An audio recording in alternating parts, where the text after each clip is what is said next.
All right. Illini Basketball Podcast, episode 139. January 15th, 2023 is the day of today, of the date, and such. Think of that. All right. Another solid intro. Good work. Very well. That was one of my better ones. If I had to rank them all out of the 139, that was top 25. Illinois winning against Michigan State. My predictions continue to be dominant, I have to say. Yeah. Really, I mean, I was, what did I have? 71, 63? Yeah, something like that. Yeah, that's pretty close. I mean, that's, even though I did say that I didn't want to take the 8 points at the half, but that was a different story. Yeah, Illinois, I want to say that most of this game Michigan State controlled, right? Yep. I mean, this was a game where at halftime you were wondering, where's Coleman Hawkins? Where's the offense that we've seen the last two games? Besides Terrence Shannon Jr., there wasn't much. Dane Danger was really good in the first half. So, yeah, but they found a way to win. It ended up being a pretty convincing win. So we'll start with our Pogs like we always do. I went with Dane Danger. The Baylor boys carried Illinois this game, I think. 32 minutes, 8 of 12 from the field, 4 of 5 from the line. Give me that, Dane. Where did he go? Did he go 2 for 2 in the Nebraska game? I think so, yeah. Jesus, he's starting to cook from the line. Yeah, 20 points, 7 rebounds, an assist, 2 blocks, only 1 turnover. Illinois really good limiting their turnovers this game. A team that averages 15, only 5 this game. So handle the ball better. That's how you win these games where, sometimes things aren't going your way. At first half, shots aren't falling. Matthew Meyer gets hot in the second half. But Dane Danger really he keeps impressing me more and more every game. His footwork, the way he had his touch around the rim is really nice. He had that one fadeaway left hook, and I'm top row at State Farm Center screaming no, and it was so solid. Like bounced around a few times, fell in. Okay, keep doing it. His defense again is really good. He was the better big in this game with Sissoko. He bodied Sissoko underneath when he had the ball. So you continue to like Dane's game, and you feel like Illinois is going to continue to work to hit the ball to him. They've changed some things. They're running more of, what they did with Kofi and using Dane instead. So, and I felt like the team did a better job of getting Dane the ball this game than they did against Nebraska. He was open a lot against Nebraska where they wouldn't get him the ball, and they were making sure that they got him touches, especially when, Terrence Shannon starts off hot. Illinois is kind of faltering on offense, it seemed like, and you found a way to get it to Dane. Second half, they got him deeper, and Dane said, quote, felt like I wore them down to get deeper positioning. So Dane continues again. I think this is the most minutes he's played all year. He played 32. And Illinois is going to have to keep relying on him to be a dominant big in the Big Ten. So about his free throw shooting, he was asked about it. He said, quote, I felt like I was rushing some of my free throws. I just make my routine a little bit slower. So I guess he goes around the back a little bit slower now. Takes a little breath. I hate that he goes around his back every time he shoots a free throw. But it's old school. And then him and Meyer, of course, were in the post game together. And Matthew Meyer said on Dane, quote, I think he is the best defensive big in the country. We are the same height, and I have a 6'10" wingspan, and he has a 7'7" wingspan. It's not even fair. That's insane. He's got a 7'7" wingspan. So yeah, he's definitely not the best defensive big in the country, but he's good. Yeah. Jay, what's up? Jay says, where would this team be without the transfer portal? 5-12. Jeremy, not sure many people realize Dane and Matt are the same heights. We will continue to block 8+ shots a game. Yeah. I did. I thought that Dane had a couple inches on him. I didn't realize they were both 6'9". Are they both 6'9"? Is that correct? Or 6'10"? 6'9". Meyer's not 6'10", is he? 6'9". 6'9", yeah. 9'9". 7'7" wingspan. That's what they talked about. Dane's length is so much longer than Copeland. He also has 45 pounds on Meyer as well. Yeah. We can't jump like Matthew Meyer can because every shot seemed to get blocked by Matthew Meyer this game. Yeah. Well, that's my player of the game, obviously. I've been defending You've been on Meyer his coattails all season. He should give me a shout out. Yeah. But when he said he wants to be defensive player of the year, I mean, if he was going to do it through block shots, then if he did this every game, he'd have a chance. But right, I don't know if that's how you get defensive player of the year. But no, you probably need to be a bit of a better perimeter defender. Because two or three of those were on like runouts, right, where he caught up with the guy and blocked him. The last one I think was on the 3-point desperation. So yeah. Any update on Harris? Yeah, we'll talk about it, but I'll tell you now. He's good to go for tomorrow. It was a bruise on his knee. So he is okay for tomorrow. Yeah, Zach's on it. Meyer, 30 minutes, 7 for 12 from the field, 3 for 6 from 3, 2 for 2 from the line, 19 points, 3 rebounds, 1 assist, 1 steal, 6 blocks, 1 turnover. I thought you saw a little bit of the bad, but mostly good in this game. I would say the example of the bad would be I think he had like a missed shot and then a stupid foul on a possession. Yeah. He did have 4 fouls, but they played him with it. Brad played him with 2 in the first half, yeah. and then he got his 4th with like 10 minutes left. Yeah. And Brad left him in. I think a big part of that was because the offense was literally just running through him. Yeah. Matt said in the post game, I got a good bucket, and then Coach Underwood started running plays for me. I think he is one of the best coaches I've seen at running plays for people that are hot. We were running the same play every single time for like 15 possessions. So yeah, well. It was just like you could tell that Matthew Meyer was ready to take. He hit that third, which was, I mean, he didn't even look. Yeah, our internet's going to crap, so hopefully you guys can still hear us. I can hear most of what you're saying. Yeah, that's good. That's good. And Underwood was asked about how they got the offensive going, and he just said, "quote throw the ball to Matt. We literally ran 12 play 12 times." So I thought it was Matthew Meyer afterwards, after the game and the post game. He apologized for his rant a few weeks ago. And he said, I got to give props to Coach Underwood. He is very aggressive, dominant type of guy, but his main goal is to win. He has made some amazing adjustments and has changed our trajectory. Our offense is completely different and our defense is completely different. We don't even run the press anymore. Coach Underwood has done an amazing job, and it's only up from here. Sounds like Matthew Meyer doesn't want to hustle. Okay. All right. He pretty much described him as if he was Tony Soprano there. I mean, that was a little much. But I think it's good. I understand, he was frustrated, aired it out. It sounds like Underwood talks to him and Shannon and Coleman and asks them, what we do, what should we do. Underwood said in the post game that he literally asked Matthew Meyer what play he wanted to run for himself. So, he literally Matthew Meyer took this game over, and I think without him, Illinois probably loses this game. What was your favorite play that he made in this game? Probably the step back 3 that he got from Epps to tie it up was I didn't think that was a good shot, but Matthew Meyer is going to Matthew Meyer. So. Well, the announcer said if he makes this, they're going to go nuts. It was like Tiger Woods at Scottsdale and 97. Or actually, I'll take that back. The one where he got to the lane, missed it on the one side, and then had that nice rebound reverse layup. That was probably mine. I think mine was the one where he hit the 3 and it didn't even hit the net.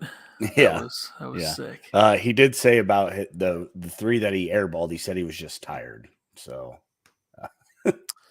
Yeah, we got some things here. Jeremy, sometimes Dane's vertical or lack thereof helps him and can get to the second jump faster. Yeah, I think Dane's very good at staying on his feet. That's where I think Kofi had problems, is that he would jump for everything and he'd always be late to it instead of just putting his hands up and using his length. Dane's very good at knowing that he's long and can just stand there and he's going to disrupt shots. So, Do you think Dane Danger is a potential, like 2 years from now, if he's still at Illinois, do you think he's an All-American type I think he could in his be. 4th season? I think he could. I hope he stays. Yeah. I think he likes it here. So He better. if he transfers again, he's got to sit out, right? Jay says big changes since Clark left. Coincidence? Don't know, but I feel like the new offense and defensive adjustments. I can already tell I'm going to get sick about talking about this. Yeah, I hate the Sick of talking about this. My bad. Narrative, and we'll talk about it. We're going to talk about Sky later with Brad Underwood's postgame stuff because Izzo made kind of an offhand comment that I wasn't really happy that he would make a comment like that, but it is what it Izzo is. seemed really salty. Maybe the saltiest coach that lost Illinois this season, other than Mick Cronin, I would say. Yeah, Izzo made a comment. Yep. The reverse layup in traffic was crazy. I agree. That was shades of Michael Jordan, folks. Jay said that's the thing funny about basketball. If it goes in, it's a great shot. If it doesn't, it's a bad one. Yeah, I probably yelled no more than anybody else watching Illinois play. So, Terrence Shannon Jr., 34 minutes, 5 of 13, 1 of 5 from 3, 6 of 6 from the line, 17 points. He had 15 of Illinois' first 19 Are points. you sure that there's not a D on the end of his name, his first name? Terrence. Oh, my goodness. At least I use an E and 7A. You got to be happy with that, right? You had that right. Just a little mishap at the end. I'll say this. Terrence Shannon is probably the difference between Illinois. Illinois is probably down double digits in the first half if he's not coming out like this. And obviously Michigan State had no answer for him at all. He was getting to the rim at ease, made a 3. Slowed down a lot, obviously, because he literally scored 15 of the first 19 and then had 2 points in the second half, and they were free throws. I think they said that I was rewatching the game, and I think they said that he only took 3 more attempts, like up into like the 8-minute mark in the second half or something. Seemed like Michigan State made a pretty good adjustment on him, whatever that might have been. I don't know if they switched who was guarding him or what. Like I said, I love going to games, but I hate trying to talk about games that I go to because it's so much more difficult. We'll have to go back and watch the tape. Yeah. Underwood said he was asked about Terrence Shannon Jr.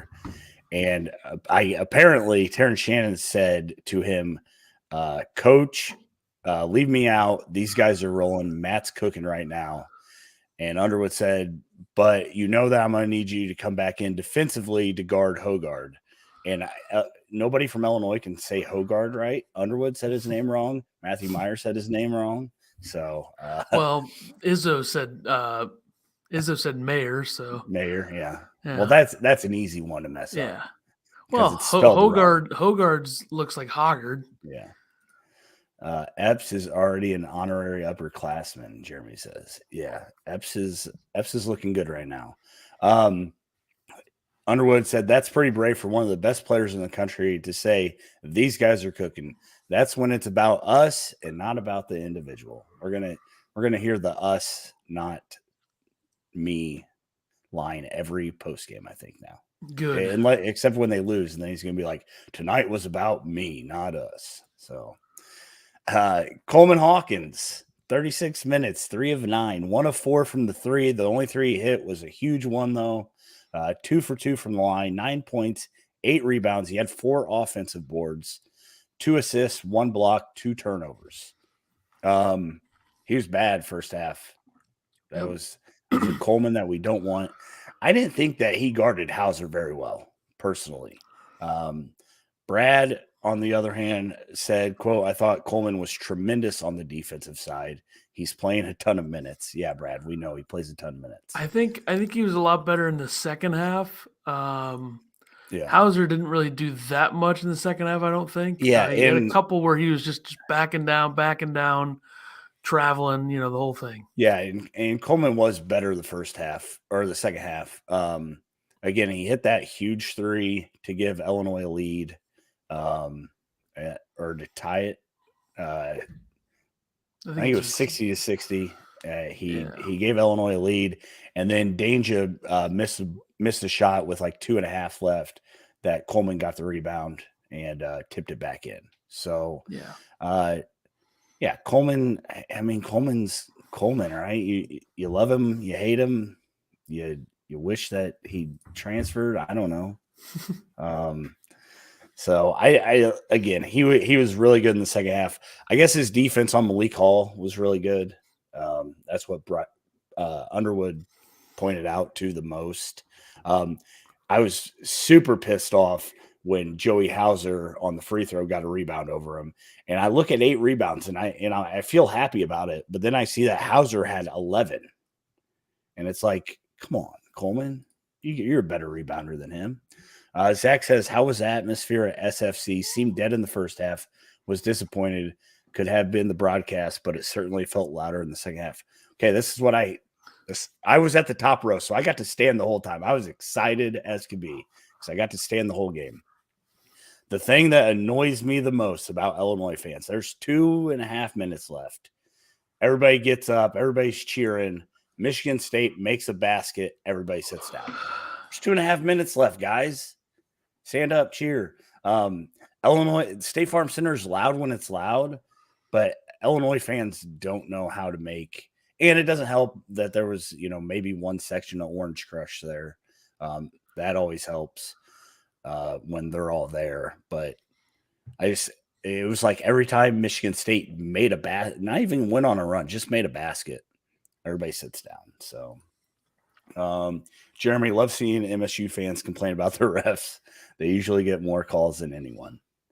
Yeah, I thought the refs were good. Ethan's going to talk about how much he loves these refs. So, Sincere 11 minutes, 0 for 1, got hurt, looked bad. I mean, he couldn't get himself off the court.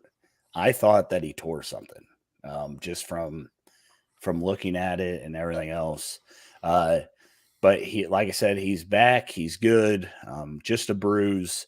I thought that he kind of struggled against like a quicker Walker at the guard spot. At times, Walker seemed to be able to get to the basket a little bit more. But there wasn't a big, a lot of comparison, I guess, to really see that. Sincere didn't put his stamp on this game like he usually does. But he's going to be back. I assume he's going to keep starting. Probably, but yeah. If they're ever going to not start him, it would be this game. Yeah, because then you got Jaden Epps, who plays 31 minutes this game. That might be his most this year. 3 of 10 from the field, 1 of 3 from 3. He did hit a big 3 in the first half when Illinois was kind of struggling. 7 points, 3 rebounds, 2 steals, 1 block. My favorite 2 numbers out of this, him playing the point guard, 5 assists, 0 turnovers. 31 minutes, 0 turnovers. For a guy that kind of got thrown into now you're our point guard is phenomenal. I thought that he got good looks. They just didn't fall. I mean, they just, sometimes that happens. So, and it seemed like late in the game, he was the one facilitating the offense. He was bringing the ball up. He was telling guys where to go. He was running the plays. In what Brad says that, this offense, we don't need point guards. It seemed like Jaden Epps stepped up in that spot. So Underwood said of him, what a great freshman. Jaden is a gifted scorer. He has a heck of a night if he makes some layups. Defensively, I thought he did a great job fighting Walker as he is learning to play ball screen defense for the first time in his life.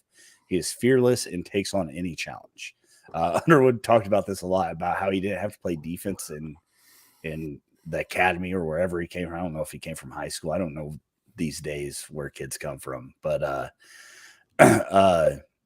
he's like, he just scored 40 a night and he just outscored the other guy. He never had to play defense. So, but I think that Epps' defense continues to get better. I think that has a lot to do with seeing, Harris and those guys go out there and play hard all the time. So that clinching layup showed nuts.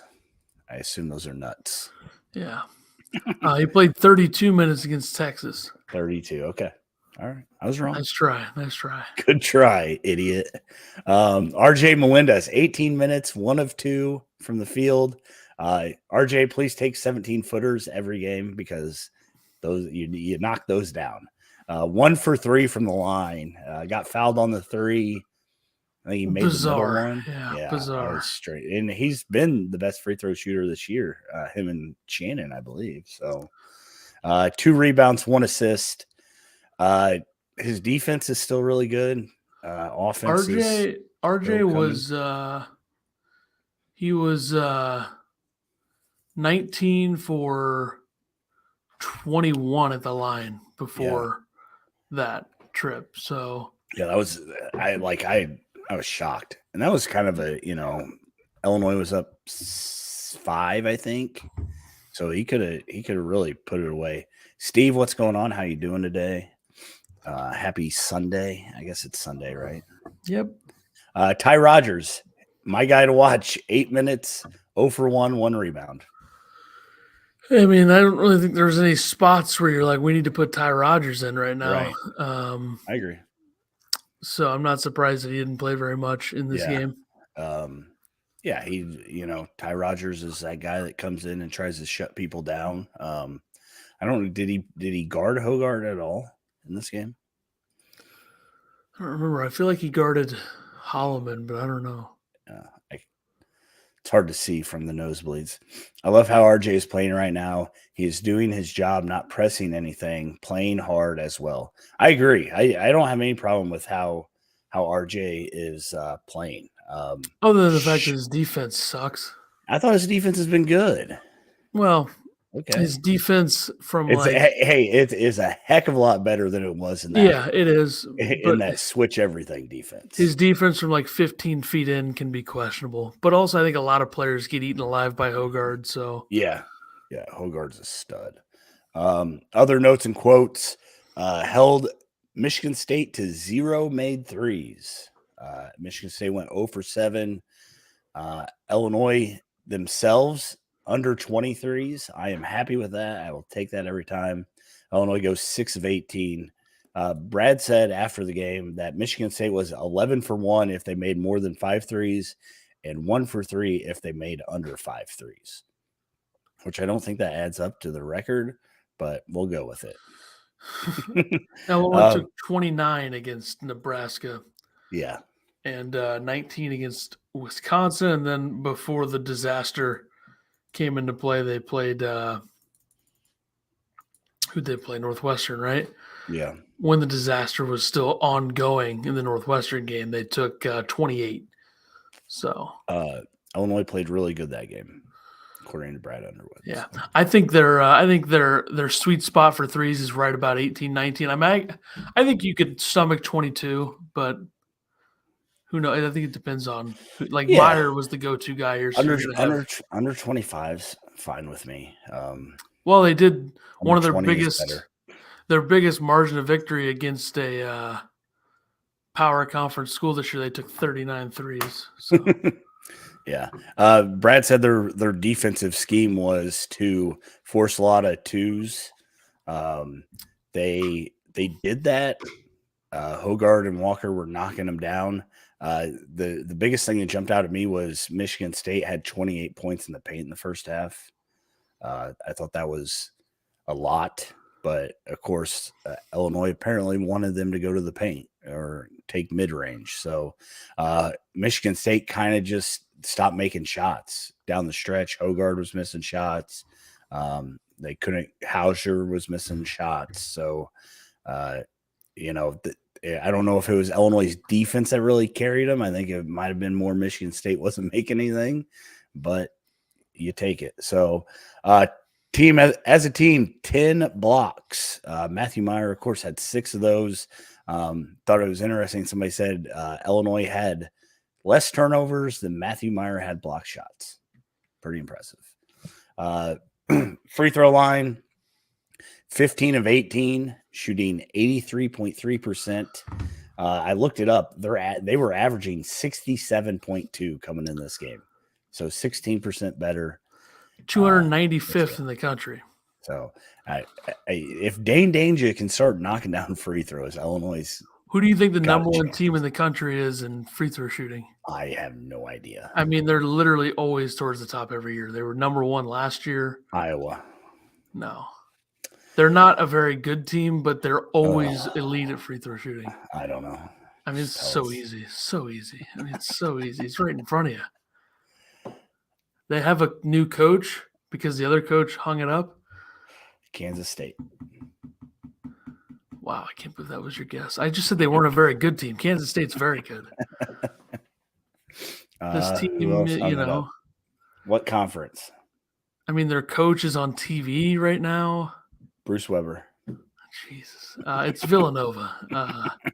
They were number one in free throw shooting last year as well. 84.3%. It was clearly Villanova. Sorry. Well, I feel like a lot was made of last year about how great they were at the free throw line. I feel like a lot of people talked about that. Well, I'll say this about them is in terms of Villanova, why they're really good at free throw shooting and why Illinois maybe isn't as good is because they don't really have like a big man that can't shoot. Like Eric Dixon plays the 5 for them. He's an 81% free throw shooter. So they don't really have and then you know, true big. Yeah, and their worst free throw shooter is their best player, Cam Whitmore, 76%. He's a lottery pick. So Dane Danger and Ty Rogers and Sincere seem to probably be the tankers of the percentage. Yeah. Yeah. Hogard, of course, was really good this game, 20 points, 8 of 16 shooting. Our guys to watch for Michigan State, Malik Hall only played 18 minutes, 2 points, 1 of 4 from the field. And then Joey Hauser had 11 points, 4 of 11. He only got 2 threes off. He missed them both. Again, the 11 rebounds is the thing that kind of drives me nuts. So I won seeing who was on this one.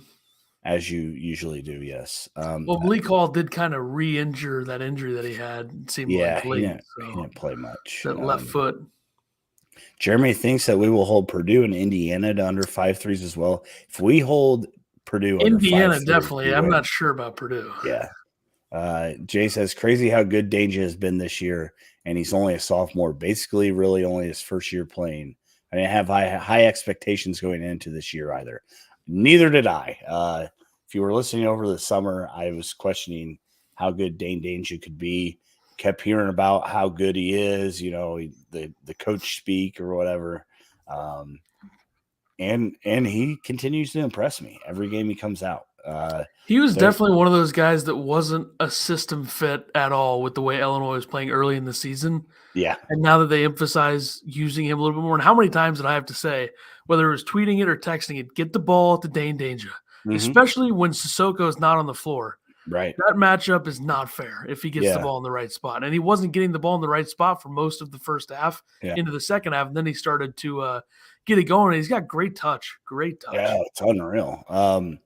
I thought it was like Coleman did post up once this game. It was against Ty Walker, but you know, easy make, nice spin off. Did make a bucket down in the post. A big difference for Dane too is that he can dribble a little bit, you know, so he could get the ball inside 18 feet and then go. But also, I'd like to see him get the ball a little bit deeper anyway, because I think outside of probably Edey and maybe Dickinson, I don't think he's going to have much of a challenge. And Omorie as well at Rutgers. But other than that, which I think I butchered his name there. But other than that, I don't think he's going to have a lot of trouble with any other big. And that, like, TJD might get him a couple times, but I don't think that he's going to have that many issues against him. Because Kofi owned TJD. And I think that's just something that's passed along from generation.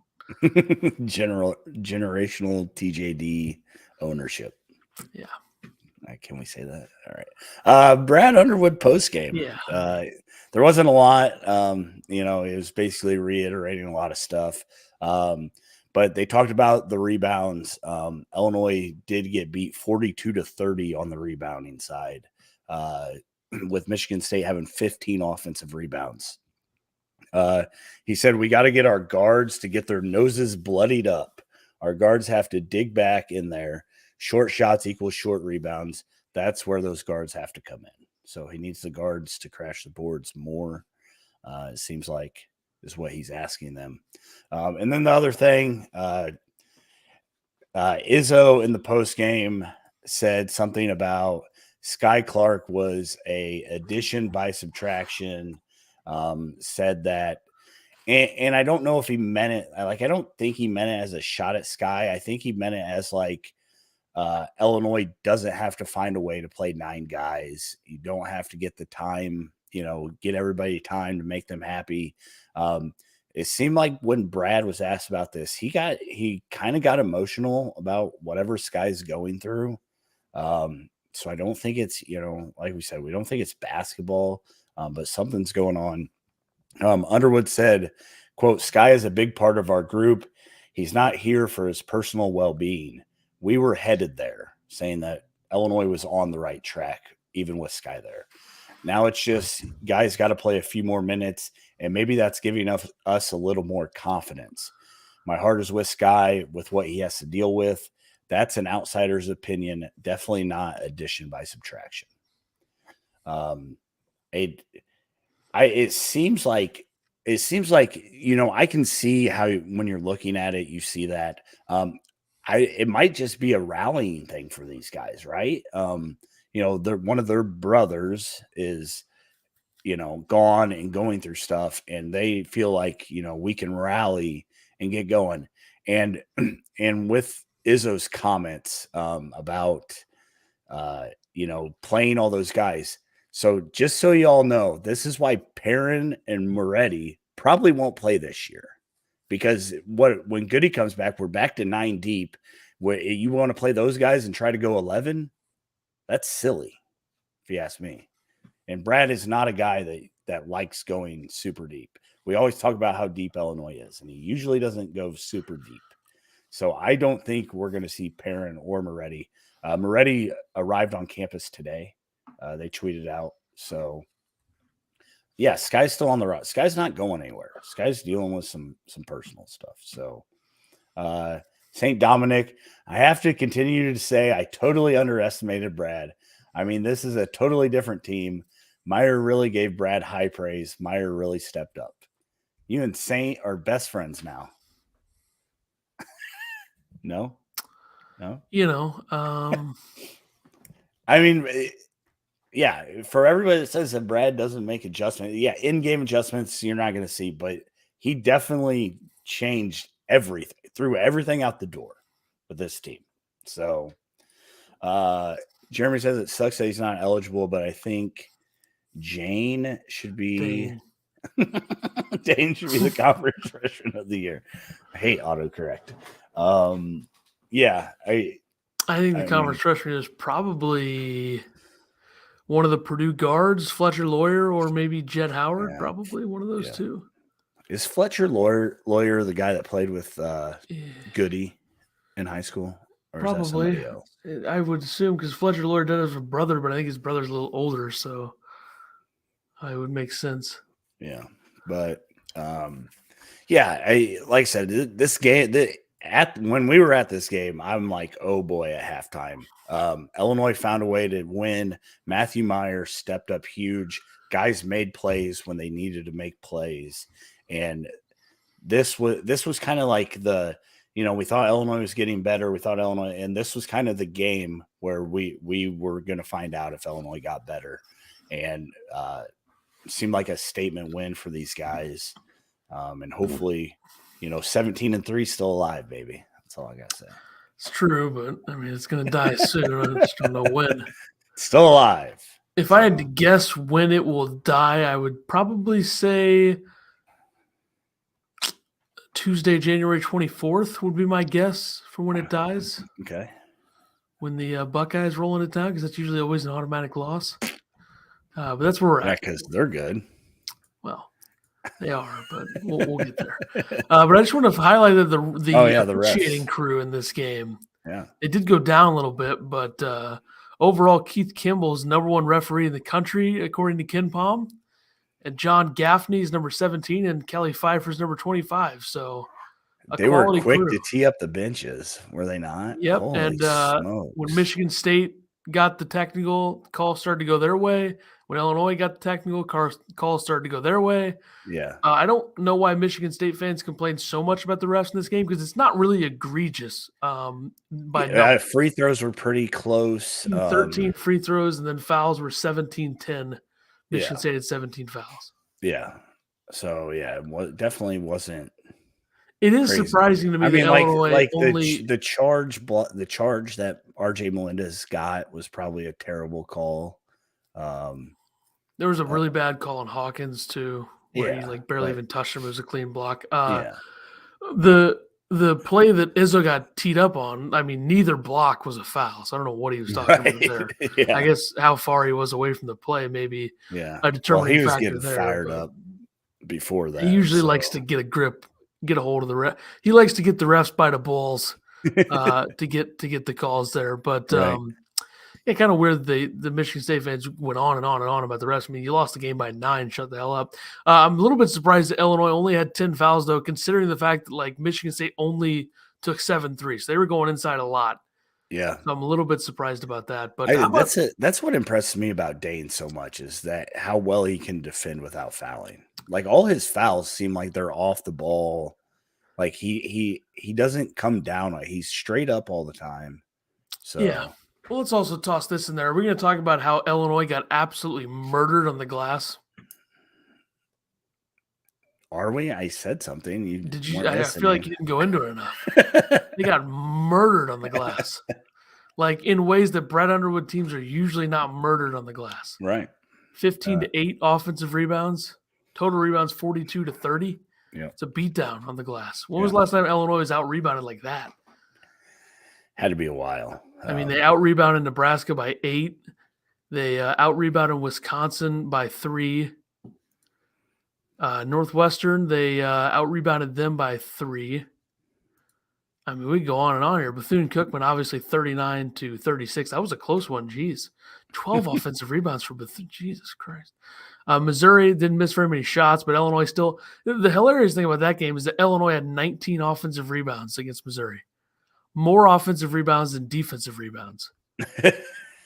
But Illinois had a pretty long streak of out-rebounding opponents. I'm just trying to find the last time they didn't out-rebound an opponent. Yeah. I mean, I literally put a quote in there and talked about it. I don't think you talked about it enough. You don't listen. Jay said he checked the Sparty message boards after the game, and they were crying about the refs. Welcome to being an Illini fan, Sparty. I think every time somebody said something, somebody would be like, we've been dealing with it for the last 20 years at Michigan State. So I think Illinois out-rebounded every opponent this season until this game. Really? Nope. Virginia out-rebounded them by 3. Well, nobody would box out Joey Hauser. They also got out-rebounded by UCLA by 1.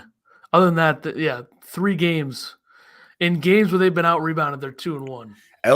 And Illinois is more of a fly at the basket type rebounding team than just box a guy out. That's the biggest so thing. Weak that the ball comes out of your hand if you get touched. They're usually into that as well. All right, Illinois at Minnesota. Illinois 12-5 on the season, 3-3 in the Big Ten now. There's 8 teams in the Big Ten with 3 losses, I believe. Unless Rutgers loses here, then it'd be 9, I believe. Which they're up 2 with a minute to go at home against Ohio State. Minnesota 7-8, 1-4 in the Big Ten. This is 5:00 tomorrow night, Monday. Big Ten Network. Did Illinois play? Was that Purdue game last year on Martin Luther King Jr. Day, or was that? Yeah, it was 11 a.m. Yeah, that was an early one. That was maybe game of the year in the Big Ten. Was it Martin Luther King Day? It was one of those. I know it was a Monday holiday. Yeah, but January 17th. That had to be it last year. Yeah. Illinois losing that game in double overtime. That was a great game for sure.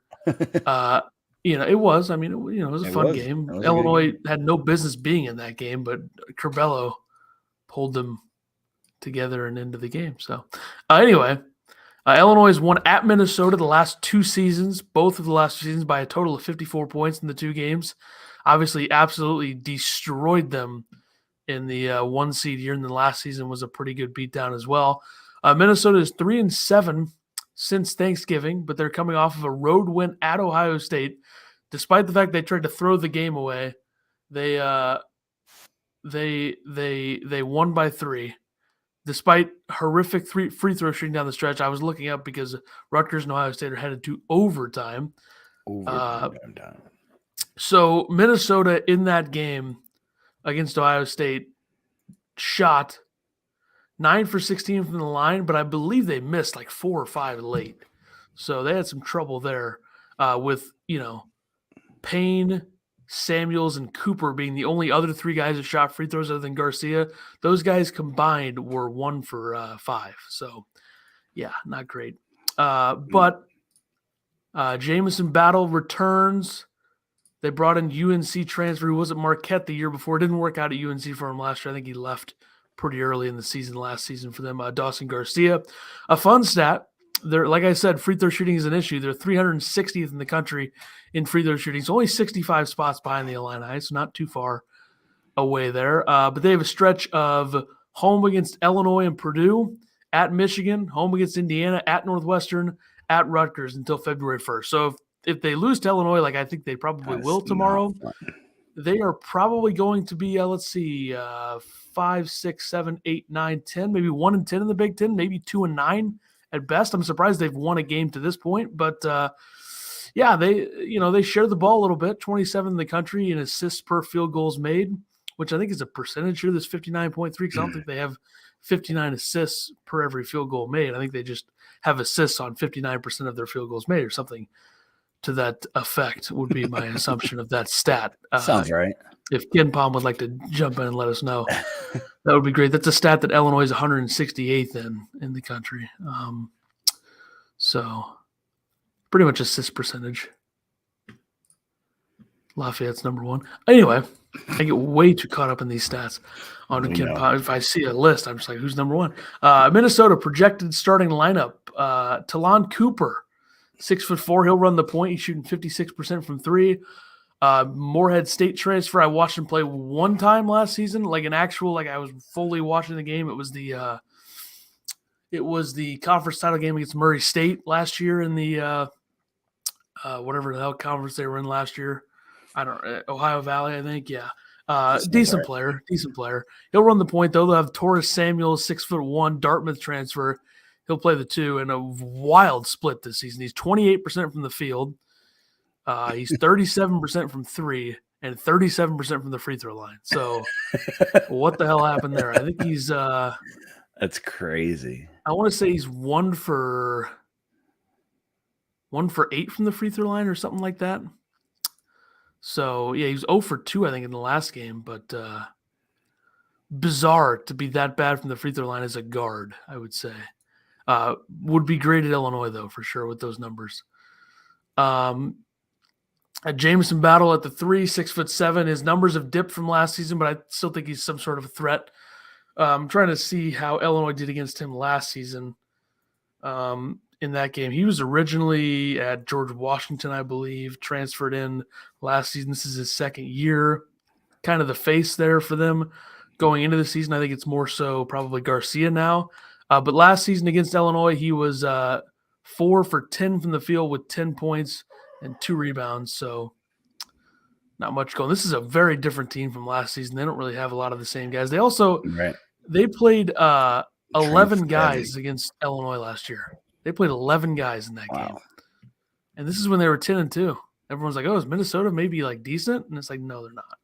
Because they started 10-2 overall and finished the season not 10-2. They finished the season 13-17, so not good.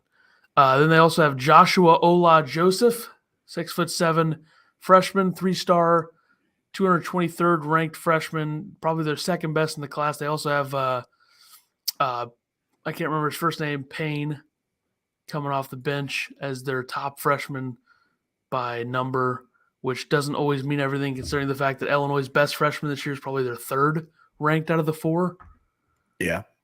And then their second best, probably their 4th ranked, and their 3rd best is by their 2nd ranked, and their best is the top ranked, but he's no longer on the team right now. Correct. Moving along. Pharrell Payne is his name, freshman. He'll play a lot. Then they have Dawson Garcia, center, 3rd school in 3 years. he's actually playing. I mean, he played at Marquette, didn't really do anything at UNC, but at Minnesota now, closer to home, I think. 28 points, 9 rebounds, 2 assists in the win over Ohio State. So, yeah, it's been good player. But I think Dane can handle him. Got some comments. Jeremy says if Epps gets 0.4 points per game more, we have 5 averaging double digits. That's awesome. St. Dominic is still conspiracy theorying. Thinks that Izzo knows something. Rodnell Frazier, Trent Frazier's dad.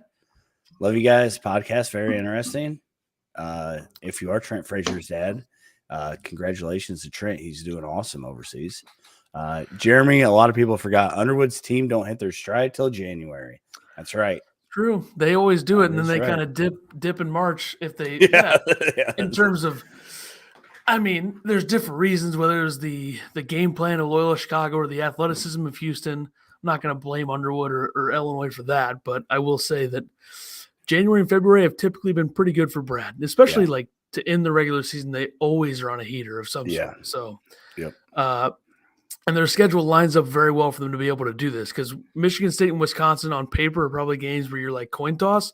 You get lucky with Wall out, and then you beat Michigan State, and then you take care of business against Nebraska, you take care of business against Minnesota. You're in a good spot.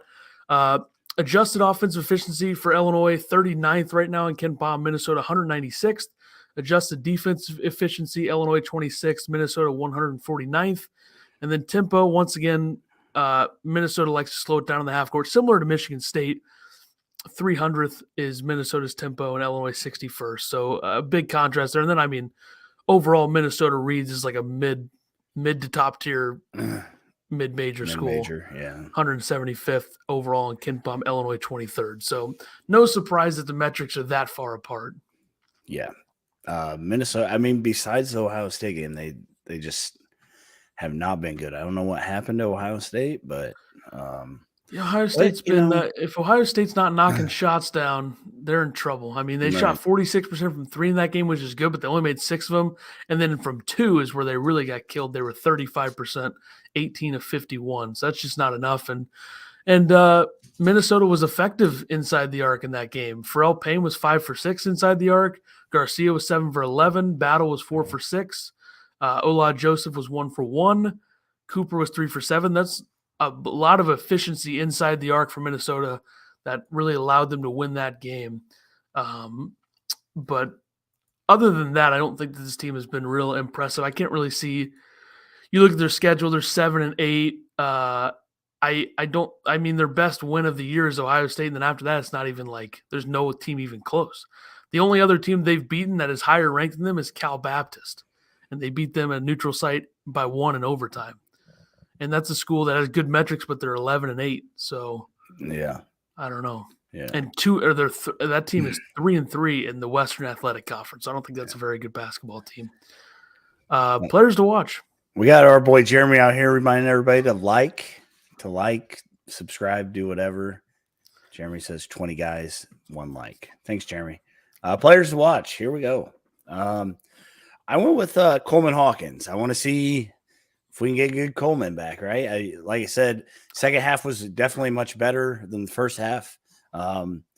First half, he had some lackadaisical passes, things like that. So I think that I assume that Darson Garcia, Coleman Hawkins is going to be the matchup. I know that Garcia plays their 5, but he's also a stretch 5. So I went with Dawson Garcia, who's averaging 15 and a half, 6.5 rebounds a game and shooting 46% from the field. Whoops.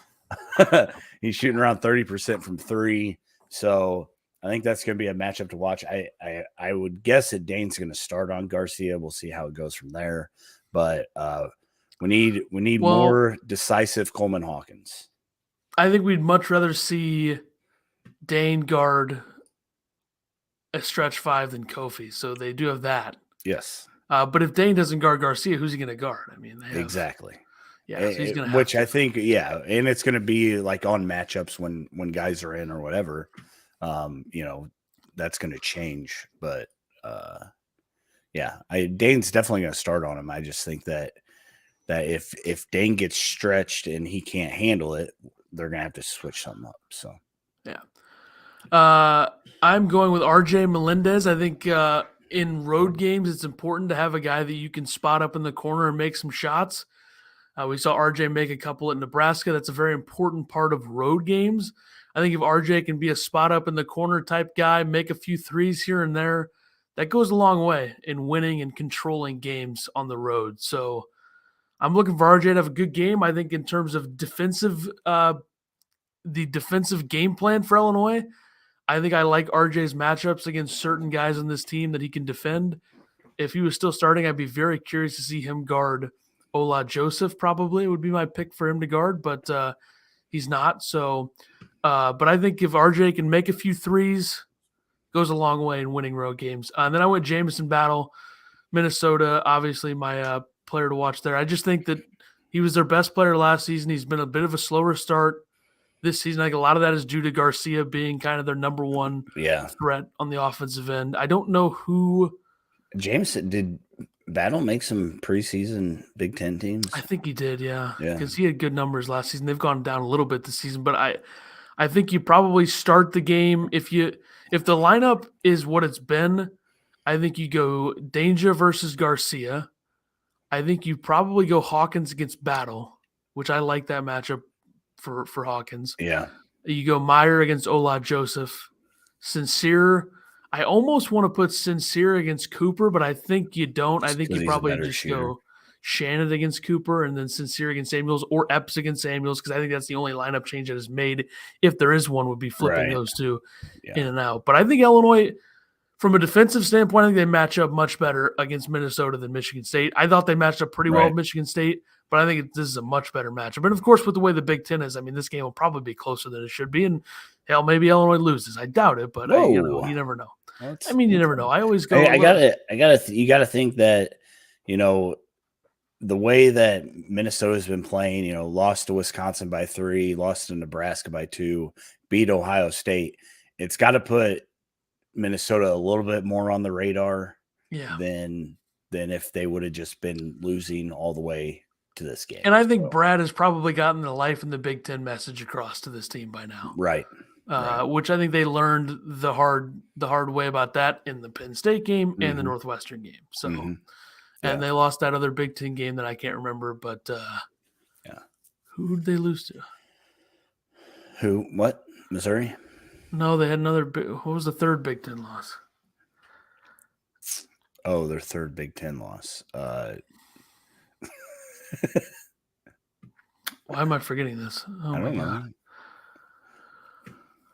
They lost to somebody for sure. That's certain.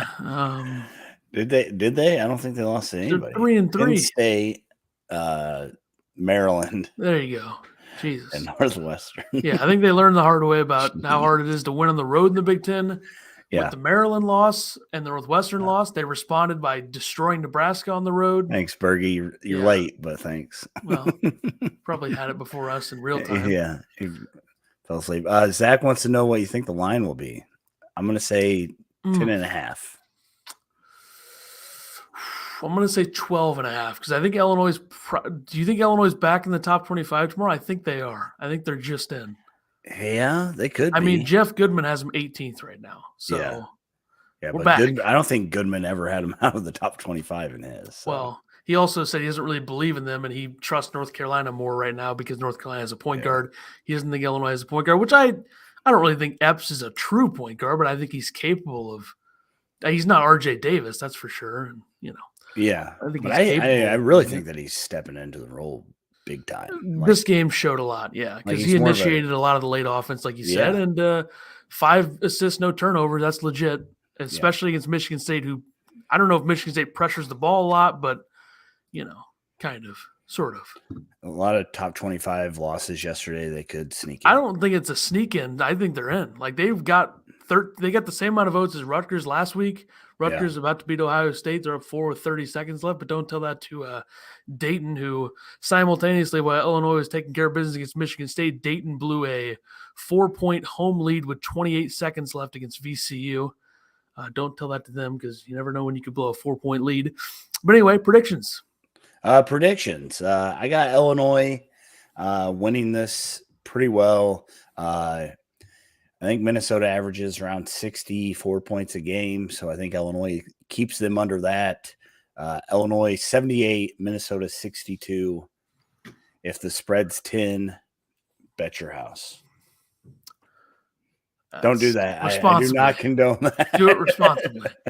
Bet your house responsibly. Yes. I'm going 73-58. I think Illinois' defense is too much for Minnesota to overcome unless Garcia and Battle are both in one. I think they're both going to need to get 20-plus to have a shot in this game. Yeah. And I think Illinois is going to make some threes. I think Meyer, Melendez, Epps are all going to knock down a few triples. I think Shannon, while I think it's going to be a little bit harder for him to get to the rim than it has been in some games, I still think he can do it in this game. So I think Illinois matches up well, and I think that they get another win. Yeah. Jeremy says that Illinois was already 25th in the net before this game. There's no correlation. Ranked tomorrow. And Bratz, what's going on? He said, I said on some chat about the team problems that Illini would win 5 in a row, and then Sky comes back, and we hear crickets from the Michigan fans. They have 3 of the 5 right now. I don't know if Sky will be back this year, but Luke Goody is set to he'll be back. Start progression to practice. Underwood said that he sprinted yesterday, and he will start very shortly with some light individual workouts on the court. I'm going to say it's going to be a week at least. I'll say Ohio State game, 24th. That sounds fair. 9 days. I think that yeah, so we should be seeing Goody soon, and then Brad's got to figure out how to play 9 again. So I also think, by the way, the Big Ten is going. They had 2 teams in last week. It was Purdue and Wisconsin. I think they're going to lose Wisconsin, but I think they're going to get Illinois and Rutgers in. I think both those teams had the same amount of votes. Last week they both had 13 votes. Michigan State lost. Wisconsin lost 2? Mm-hmm. And Illinois and Rutgers both went 2-0, and both had a road win and a home win. And Michigan State and Nebraska doesn't add up to Ohio State and Northwestern, but it's pretty much the same. And with the amount of teams that lost in the top 25, I think that changes everything. Illinois, by the way, 23rd in the net right now. They're 2-3 in quad 1, 3-2 in quad 2, and the combined 7-0 and 3-4. So no really bad losses. They got 5 wins in the top 2 quads, which is not that many teams with more. Because the only team, or some teams that you look at, is like Boise State has no quad 1 wins, but they have 6 in quad 2, so they have more than Illinois in the top 2. But which the fact that if you look at margins and like numbers, the net sucks. It just does. Like the fact that Alabama is 3rd and Tennessee 2nd is like, come on, look at Alabama's margin of victory in the SEC. Yeah, it's like plus. What did I say earlier? Plus 120 in 5 games. I mean, come on. Yeah, they're beating teams by 20 Alabama plus. Is, yeah. And really Houston's only loss, Alabama. Where was that game? At Houston. So suck on that, committee. But yeah, the top 25, you had let's see, Duke lost, they're out. Missouri lost twice, I think, they're out. Marquette lost today to Xavier. I mean, that's a good loss, but they're probably out. As Illinois fans, do you guys want to be ranked? I don't really care either way. That's my response. You know, they've been good in both spots. I hear a lot of, read the newspaper clippings. Not this late in the season. I don't think that they'll be too concerned with that. Yeah. Let's see. Around the Big Ten, Michigan. Around the Big Ten we go. Michigan beat Northwestern in Ann Arbor today, right? Yep. Northwestern had a lead in the second half, and Michigan took over late.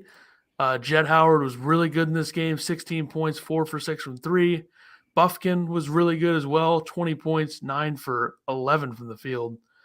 Dickinson didn't have to do much, 2 for 7 from the line for Dickinson. That's pretty bizarre, but 10 points, 15 boards, 3 assists, 1 block, 2 steals. So Northwestern, they've lost a few since or a couple. They've lost 3 of 5, and they have lost back-to-back. Brat says, rank them 240 and they never lose. McKenzie says, What big coach is most on the hot seat? Juwan Howard? Hmm. Well, coming up here shortly, you're going to hear Ethan's ranking of the Big Ten coaches. So I've seen a lot of people ranking different things in the Big Ten, so I'll be he like, can, okay, I'll jump in. I don't think Juwan Howard's going anywhere Probably not. I would say the most in the hot unless seats he goes to probably, the NBA. yeah, probably Fred Hoiberg would be. If Northwestern continues to lose, then Collins is up there. But other than that, I don't think there's really anybody in danger this season. Yeah. But Brad Underwood was a few weeks ago, apparently. Indiana beat Wisconsin 63-45 at the Assembly Hall in Bloomington. I think Wisconsin's dead without Tyler Wall. Yeah, they're in a rough spot. They're 1-3 without him. Their only win was against Minnesota. They just don't have any scorers without him. I mean, you have Other than you have Crowell and Hepburn, and then you have those 3-point shooters, but those guys aren't going to be. Yeah, they're mostly freshmen. They're not going to be super consistent. So it's a tough spot to be in. I don't really know. Rutgers wins 68-64, moves to 5-2 in the Big Ten. Yeah, Rutgers is really good. Wow. Get them in the top 25. Hey, yeah, and that's why like everybody's like, oh, Indiana's got everybody back. What about Rutgers? I know they lost, a couple guys, but they got McConnell and they lost their two best guys. Well, you know how that works, though. Their two best when they never pass the ball. That Rutgers team was not a team. They look like a team this year. They got their defensive anchors back. McConnell, Mulcahy, and Omori guard all three zones. And Mulcahy stepped up offensively. And Cam Spencer, the Loyola Maryland transfer, big time. Mm-hmm. He's been big time. Yep. Let's get an update on the Illini women's team. They are up 13 with 2:50 to go against Minnesota. Probably a win. They're going to move to 15-3, go right back up in the rankings. They got a big Wednesday night game against number 6 Indiana. That's a home game, so hopefully get a lot of people in the crowd there. Show up, show out. Apparently there's fake tickets being sold too, so be careful out there. Very good. That's good. There's only 5,000 empty seats left, so make sure you buy them from the University of Illinois. Are we worried about the depth on this team? Thoughts of what team? The women's team. They got 65 of 68 points from starters today. They play quarters. They don't need depth. True. That's fair. All right. Without further ado, Bross is going to the girls' game. Here we go. Rankings. We're going to start from the bottom. I can't even see these guys, so these are legit. Literally got them blacked out on my screen, so I don't know this order. Number 14. Ben Johnson, Minnesota. Not a knock on him. I don't think he's a bad coach. Just no success to this point and not really any opportunity for it. They lost Marcus Carr, which I think was probably a blessing because what's the point? I mean, if you're bad, though, I think it'd be fun to have Marcus Carr. Sure. But not a knock on him. I don't think he's a bad coach. I don't really think there's any really bad coaches in the Big Ten. That's why it's the Big Ten. But there's coaches that could be. How much better would Minnesota be if Marcus Carr was still there? They would probably be worse from a record perspective, but they might be more fun. All right. I don't know, though. 13, Seems Chris harsh. Collins. 0 success at Northwestern except for one season. Tough spot. Returned a lot of guys from last season. Lost a couple, though. They lost Young to Duke, and they lost Nance to North Carolina, but they've been better this season than expected. That being said, I think they're going to start coming back down to earth, although I think they showed a decent amount of fight at Michigan today because they did have a lead in the second half. But, number 12, Mike Woodson, Indiana, a hire that I was very critical of, and I don't think I've been wrong to this point. Think about how many players he's gotten back year to year, and some of the players they brought in haven't done anything. Supposed to win the Natty this year. Yeah, Hood Schifino is a good player, still coming along. Compete for the Big Ten right now, so they are kind of a team that without a guy to run their offense, they're a train wreck. So I think that's a problem that they would run into for that. So whatever. I'm very distracted by all the stuff going on the TV. Number 11, I think he's a good coach, but they don't do him on Sundays, right? You know how it is. I think Hoiberg is a good coach, but they just haven't gotten anything going at Nebraska. So 11th, I think, is probably more than fair. I think some people would have him lower than this, given his record. But All right, number 10, doing a good job right now, Micah Shrewsbury. I think he has a very good opportunity to jump into the top 8 or so at the by the end of the year. With all this, they've had a decent amount of success. The program was not in a great spot when he took over, but they've been pretty good. I think Pickett's obviously a huge part of that. Number 9, another guy that I think is a good coach, Kevin Willard, Maryland. I think he'll get it going here soon. They've hit a bit of a, they're 2-3 in the Big Ten now. They've hit a bit of a rough patch as well. And playing Iowa right now. So. Yeah. Imbrat says Indiana has no away games when they start the season, and then suddenly away kills them. Yeah, they did win at Xavier. Yeah, but they had that MTE that they hosted in Indiana themselves, and it's just if you think that you're going to be fighting for a national title, you should probably beef up your schedule a little bit to start out. Anyways, go ahead. Number 8, Greg Gard has done a good job keeping Wisconsin afloat. Lost some stuff year to year, but they've been good overall. Obviously, this year they've been in a tough spot without Wall, but I think 8's a fair spot. Number 7. Here's everybody's best friend, Fran McCaffrey. Number 7. Fran's a pretty good coach. I mean, he's done what they've lost from 2 years ago with Garza, Wieskamp, all those guys, and they've still been successful. They'll probably beat Maryland. They'll be 4-3 in the Big Ten. Yeah, I mean, after the debacle against Eastern. That was obviously a real bad one. But yeah, I agree. Number 6, another one of Illini fan favorites, Juwan Howard. Recruited well. Tournament success. They've been the only school that's really had it in the last couple of years in the Big Ten. It always helps when your son's a lottery pick too. That's true. He's very good, and obviously getting Dickinson back. Yeah. Again. Yeah. So yeah, and then number 5, Brad Underwood. All right. Number 5, very respectable. I was never going to put Juwan ahead of him. Absolutely I don't care what Michigan. You could Can't definitely beat make it. You could definitely make an argument because of tournament success, but I'm not about to do that. I refuse. Number 4, Chris Holtman, Ohio State. Yeah. Good. I think very good player developer. You look at what Zed Key's become. You look at Justice Suing. You look at what Branham did in 1 year. You look at Liddell. I like what he does there for sure. Number 3, we're into the top 3. Number 3, Steve Peichel.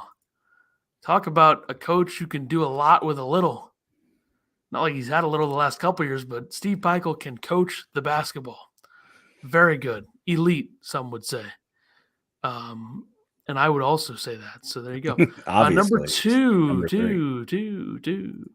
Matt Painter. All right. Very nice. Maybe one of the best X's and O's guys in the Big Ten. Maybe the best. He's up there. Yeah. He's had a decent amount of tournament success the last few years, or the last 6 years probably. Let's see. They should make a run this year too. So. Sweet 16 last year, round 1 2021, Elite 8 2019, Sweet 16 2018, Sweet 16 2017. So 5 out of the past 7 times 5 out of the past 6 times they made the tournament. They've gotten out of the first round every time, except for the one, which was a bad one in 2021 when they lost North Texas in round 1 as a 4 seed. By the way, Purdue, a 4 seed that year, an 18-9 4 seed. It's COVID year stuff for you right there. Anyway, and I think we all know number 1 is number 1. Tom Izzo, favorite of all Illini fans, obviously. I'm a big Izzo fan. So anybody want to come at me? Let's go. I mean, you don't think Izzo's fallen off over the years?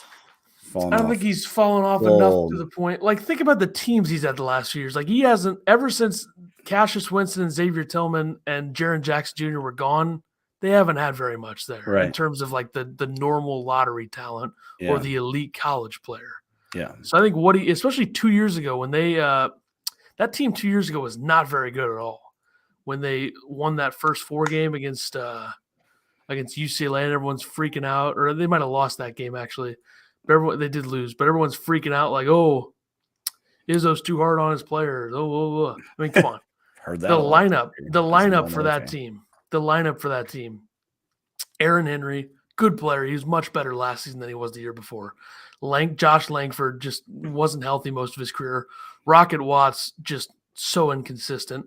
Malik Hall was young, and Julius Marble. That's not a very good basketball team, and they've developed a lot of players into their lineup now. I'm gonna agree with Zach and McKenzie right now. I think that Painter is the better coach right now. So, looking back on it, I kind of wanted to make a statement with Izzo, but I right. think Painter. There's definitely an argument for him to be number one, but I don't think there's any a close one too. Yeah, outside of that, I don't really see anybody better than Peichel for the 3 spot. I think Holtman and Underwood and Howard, you could probably flip those in some way. Yeah, maybe Fran too. Why isn't Izzo getting the players? Michigan's starting to get a lot of players. Yeah, Izzo has a weird, he didn't get any transfers this year. He hates the he's old man, he doesn't like this new age stuff, battling for NIL stuff. They are getting what's his face that we wanted to come to Illinois. Oh, the guy there's not even close to being their best recruit, Jeremy Fears. Yeah, Jeremy Fears, 4-star number 32. Yeah. But you know who else they're getting? He's got a good class coming in. Xavier Booker's number 4 and the top center. Yeah, and he's got 2 more 4-stars in the top 70 as well. So Izzo his class is back. He's still fine. I mean, he got two 4-stars coming in this year. And then the year before that, 2021, he had Max Christie was a 5-star. Jaden Akins was a 4-star. Max Christie was a bust, and he still went to the NBA. Yeah, not great. 2020, he had the number 52 class. Sissoko is a 4-star. Hogard 4-star. But they can develop those. They get a lot of 4-stars, and they can develop them. So yeah. So one thing that I forgot to mention, while in Champaign, we were going to Cam's, and we walked into Cam's. It was $20 cover with an hour and a half left of them being open. So we walked out, and Mike LaTulip walks by. So I started talking to him. I gave him a card. He said that he'd come on the show. I don't know if, he was just saying that. He's like, "Oh, I'm going to Cam's. I know some people." And we're like, "It's $20 and we're not going in." And he walked in, and they said they weren't allowing anybody else in. So rip Mike LaTulip trying to get into Cam's. But maybe he'll be on the show. I know he already does, Illini Inquirer and stuff. And we've been totally forthright with those guys. He said that he would come on. So it was 12:30 in the morning. So maybe we have a bad. I wonder if we have a bad. Do you think we have a bad rep amongst the Illini podcasts and stuff? I don't have any clue. I could care less. Also, so. I would say it'd be me that would have that. I don't think those guys give a shit. If they do, they're soft. So yeah, we haven't had a guest since Deion Thomas, and that was January 2021. He does a radio post game that lasts all the way home. Yeah, I think that he's really good at breaking down games. Like I said, I watched his last one. I try not to watch him much because I don't want to feel like I'm stealing his words. So, but we haven't had a guest on this podcast in over 2 years, folks. Mike LaTulip, bring him on. Talk about Wright State. Yep, exactly. All right, this has been long enough. We will be back. Let's see. When do they play next? They play Indiana Thursday? They play tomorrow. Well, yeah. They play Indiana Thursday, right? Yes. Okay, we'll be back at some point. Yeah, Wednesday probably. All right. That'll do for us. Or see not, you next time I don't know. for episode 140. Goodbye. Later.